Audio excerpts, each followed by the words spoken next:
Né le 6 juin 1916 à Soudouré, près de Niamey, Diori Amani, fils d'un fonctionnaire de la santé publique de l'administration coloniale, entame ses études primaires dès l'âge de 7 ans sous l'encadrement de Sido Karanta.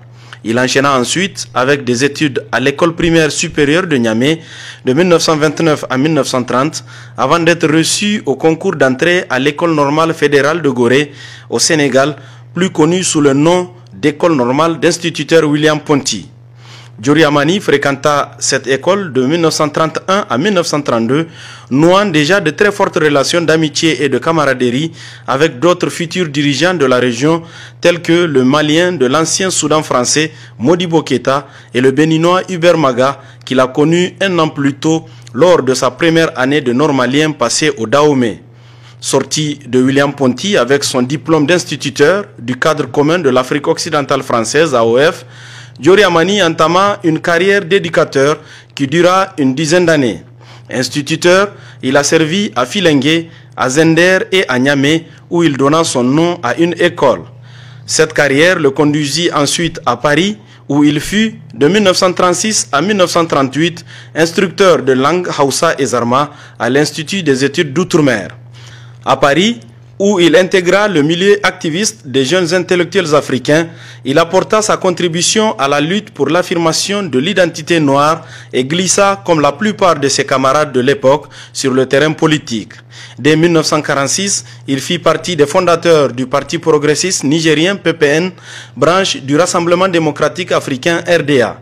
Ensuite, Diori Amani est élu député représentant du Niger à l'Assemblée nationale française, réélu au même poste en 1956, puis désigné président du gouvernement temporaire suite au référendum de 1958.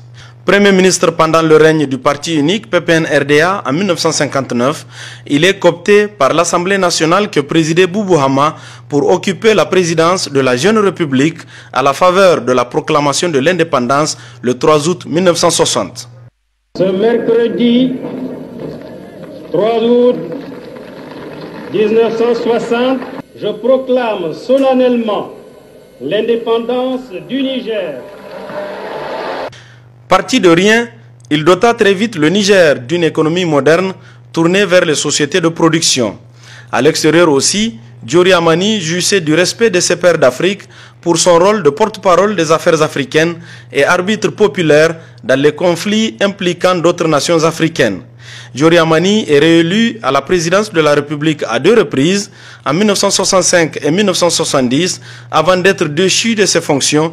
Le 15 avril 1974, Diori fut emprisonné pendant 6 ans à Zender, puis maintenu en résidence surveillée à Niamey de 1980 à 1987. Nous avons répondu, mes enfants et moi-même, à son appel historique pour construire les bases sur des bases saines.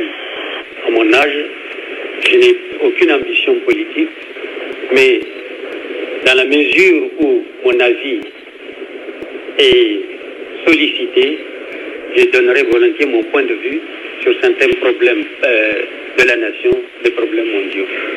Libéré en 1987 par Ali Saïbou, Diori s'est retrouvé à Rabat au Maroc, où la mort le surprit le 23 avril 1989.